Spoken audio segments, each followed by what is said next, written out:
Всем привет, друзья! Сегодня будем готовить с вами вот такие пряники на елку. Такое украшение придаст изюминку вашей елочке и приятный аромат пряностей. Изначально мы приготовили тесто, охладили его и теперь раскатываем для того, чтобы вырезать нужную нам форму. Пряничное тесто мы уже готовили на нашем канале. Ссылка с подробным процессом приготовления и рецептом будет в описании под видео. Тесто раскатали до толщины примерно 5 мм и теперь вырезаем фигурки. У нас есть вот такие формочки специально под елочные игрушки, но можно сделать абсолютно из любой формы, которая есть у вас дома, либо вырезать ножом по трафарету. Духовка в данный момент у нас уже нагревается, а в тесте осталось только сделать отверстие для веревочек. Делаем это коктейльной трубочкой, либо можно использовать любые подручные средства. Выпекаем на силиконовых ковриках. Также можно использовать силиконизированную пергаментную бумагу. Время выпечки будет зависеть от размера фигурки. Вот такие фигурки мы выпекаем в заранее разогретой духовке до 180 градусов в течение 10 минут. Маленькие фигурки выпекаются от 7 минут. Нужно смотреть на внешний вид пряника и приспособиться к своей духовке. Пока пряник горячий, его выпуклую поверхность можно прижать лопаткой. Так будет легче заливать пряник в дальнейшем глазурью.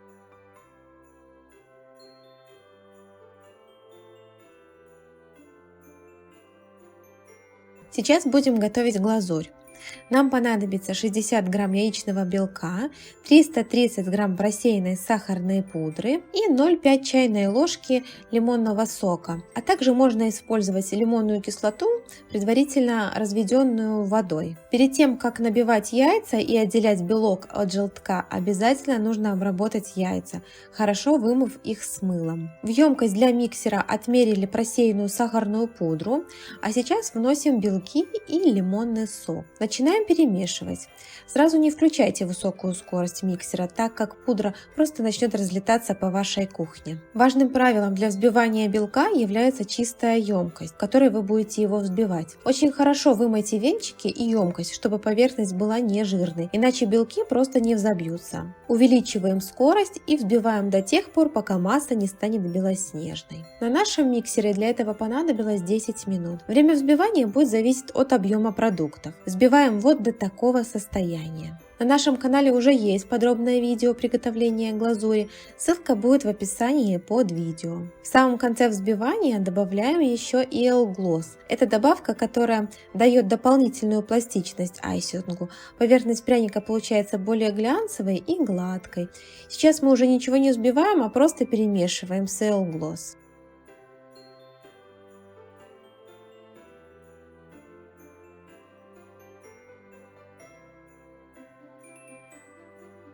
Айсинг готов. Нам понадобится глазурь различной плотности. Вот такой консистенции нужен айсинг для обводки пряников. Часть пряников у нас будет белые, поэтому откладываем небольшое количество глазури для обводки сразу в кондитерский мешок. И часть глазури для того, чтобы сделать консистенцию, необходимую для заливки пряника.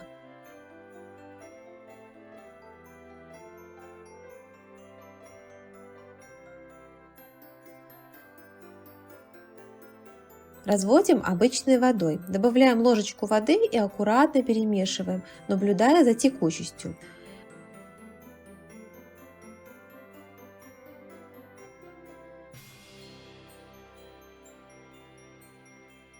Вносим еще ложечку и опять аккуратно перемешиваем. Вот такой консистенции должен получиться айсинг для заливки пряника. Затем стучим миской об стол, чтобы пузырьки, которые образовались внутри, вышли на поверхность. Перекладываем готовую глазурь в мешок и завязываем край кулька в узелок, либо резиночкой. Миски с айсингом обязательно укрываем мокрым полотенцем, чтобы поверхность не подсыхала. Также нам нужно будет сделать цветную глазурь. Часть переложили в отдельную емкость и закрашиваем желтым и зеленым красителем, чтобы добиться красивого оливкового цвета.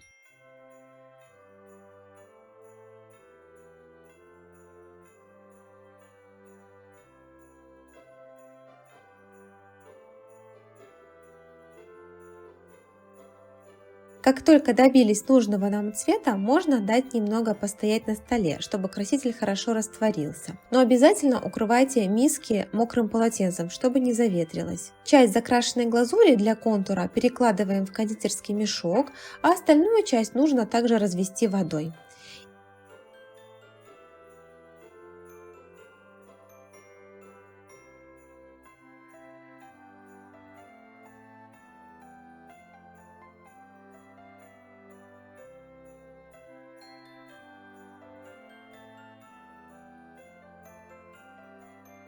Не делайте сильно жидкую глазурь, если хотите получить более объемные элементы. Вот такой консистенции получилась глазурь. Перекладываем ее в мешок и приступаем к обводке пряников. Густой глазурью необходимо сделать контур пряника для того, чтобы более жидкая глазурь не стекала потом, когда будем заливать ей.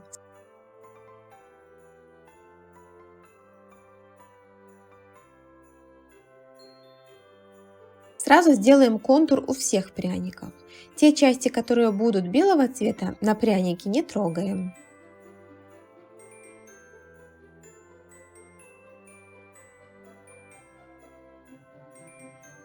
Берем жидкую глазурь и приступаем к заливке.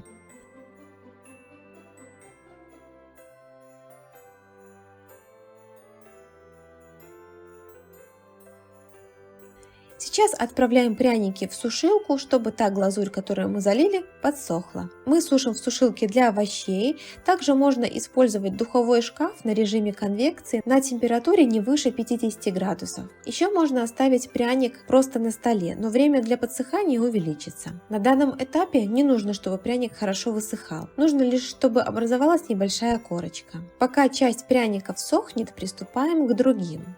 Также заливаем белым цветом и кладем в сушилку.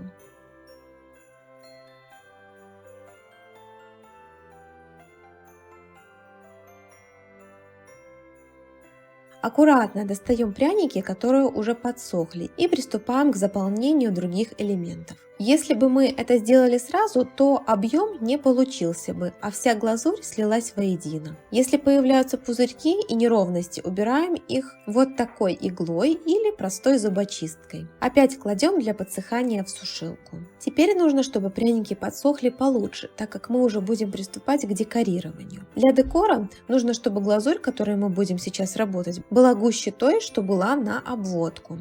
Просто добавляем сахарную пудру и делаем ее погуще.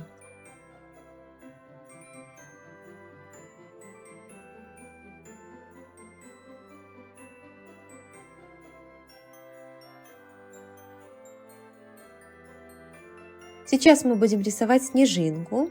Если вы проводите линию и она расплывается и не держит форму, значит густота недостаточная и нужно еще добавить пудры.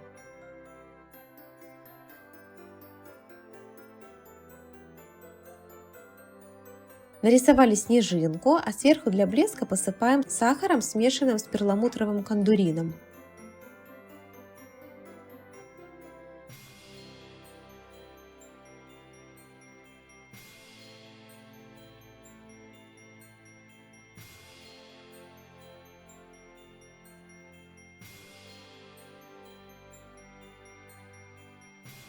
Делаем произвольные рисунки на остальных пряников и надпись. Потренируйтесь сразу на другой поверхности, а потом приступайте к поверхности пряника.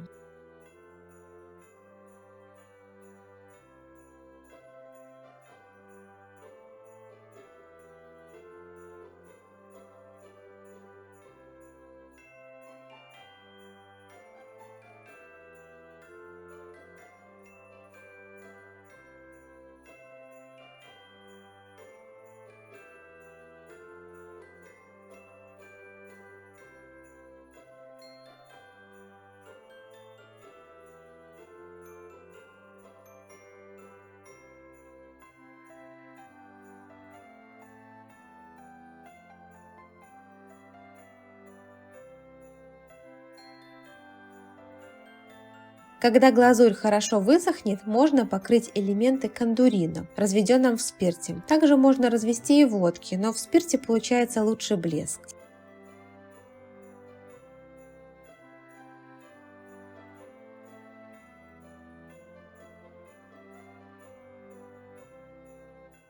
Теперь повяжем ниточки, и все готово, можно украшать елку.